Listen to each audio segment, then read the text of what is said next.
কিন্তু 28শে ফেব্রুয়ারি বাংলার জমিনে যেভাবে রক্ত ঝরেছে, যেই গণহত্যা হয়েছে, যেই শিশু হত্যা হয়েছে, সর্বস্তরের নাগরিকদেরকে যেভাবে হত্যা করা হয়েছে, সেটা নিয়ে যেভাবে আলোচনা করা দরকার ছিল পাবলিক পরিসরে, সে আলোচনাগুলো হয়নি।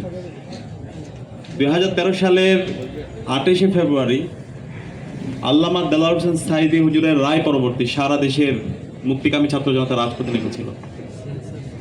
সেদিন খুনি হাসিনা এবং তার পেটোয়া বাহিনী, একই সাথে নিষিদ্ধ ঘোষিত ছাত্রলীগ, যুবলীগ, আওয়ামী লীগ, পুরো রাষ্ট্রযন্ত্রকে এক করে দেশের নাগরিককে গণহত্যার জন্য তারা লেলিয়ে দিয়েছিল। আমরা দেখতে পেয়েছি একদিনে প্রায় শতাধিক মানুষকে হত্যা করা হয়েছে, হাজার হাজার মানুষ পঙ্গু হয়েছে, এবং এটা সপ্তাহব্যাপী গণহত্যা সংগঠিত হয়েছে। প্রায় 2 শতাধিক নাগরিক হত্যা করা হয়েছে এবং প্রায় হাজার হাজার নাগরিকদেরকে পঙ্গু করা হয়েছে। এখন অসংখ্য আমাদের ভাই বোনরা তারা হাসপাতালে পেতে কাতরাচ্ছেন, চোখ হারিয়েছেন, হাত হারিয়েছেন, পা হারিয়েছেন। তো এই যে 28শে ফেব্রুয়ারির যে লিগাসি, যে আজাদির যে লড়াই, আগ্রাসনের বিরুদ্ধে, আধিপত্যবাদের বিরুদ্ধে যে সংগ্রাম, যে লড়াই আমাদেরকে শিখিয়েছেন আমাদের নেতা আল্লামা দেলোয়ার হোসেন সাঈদী হুজুর, সেই লড়াইয়ের উপর ভিত্তি করে কিন্তু 24শে জুলাই বিপ্লব হয়েছে। 24শে জুলাই বিপ্লবের যে শহীদরা আছে, শহীদদের ইমাম বলে আমরা শহীদ আবু সাঈদ, শহীদ ওয়াসিম, শহীদ আলী রায়হান, শহীদ শান্ত, শহীদ ইসমাম, অসংখ্য শহীদদের আপনি জীবনী পাবেন যারা আল্লামা দেলোয়ার হোসেন সাঈদী হুজুরের যেই আদর্শ, আল্লামা দেলোয়ার হোসেন সাঈদী হুজুরের যেই বয়ান, সেটাকে তারা লালন করতো, সেটা ধারণ করতো, এবং তাদের ফেসবুক স্ট্যাটাসের মাধ্যমে তারা ওই সময়ে তাদের আকাঙ্ক্ষার কথাগুলো বলেছে। আল্লামা দেলোয়ার হোসেন সাঈদী হুজুরকে যখন শহীদ করা হচ্ছিল, তখন শহীদ ইসমাম বলেছিল, আল্লাহ তুমি আমাকে এভাবে শহীদ করো, এই বাংলায় যেন আমি আজাদি এনে দিতে পারি।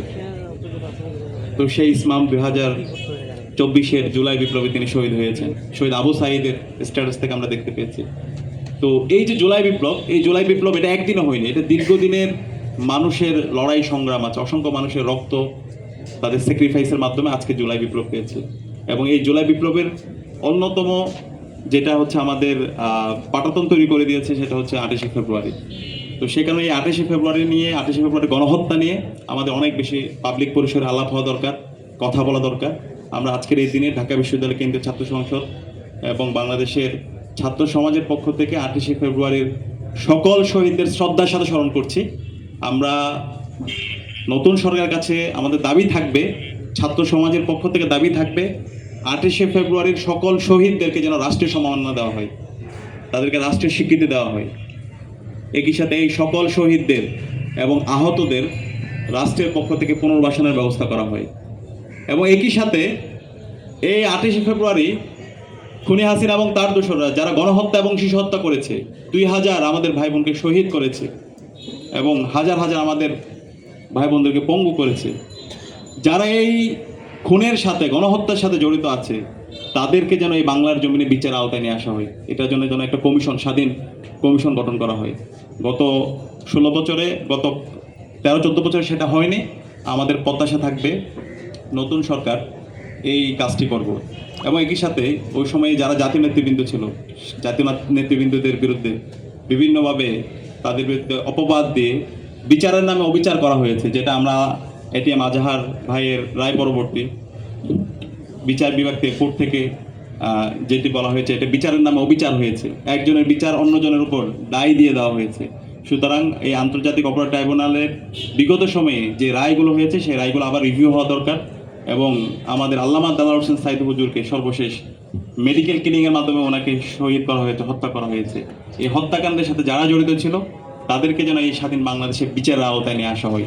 এটা আমাদের ছাত্র সমাজের দাবি, এটা আমাদের সবার গণদাবি। আমরা আশা করব অন্তর্বর্তী নতুন যে সরকার এসেছে, সেই সরকার এই শহীদ, এই গণহত্যার বিচার এবং শহীদদের স্বীকৃতি, আহত এবং শহীদ পরিবারের পুনর্বাসন এবং একটি স্বাধীন কমিশন গঠন করার মাধ্যমে এই বিচার প্রক্রিয়া সুস্থভাবে বাস্তবায়ন করার জন্য তারা কাজ করবে।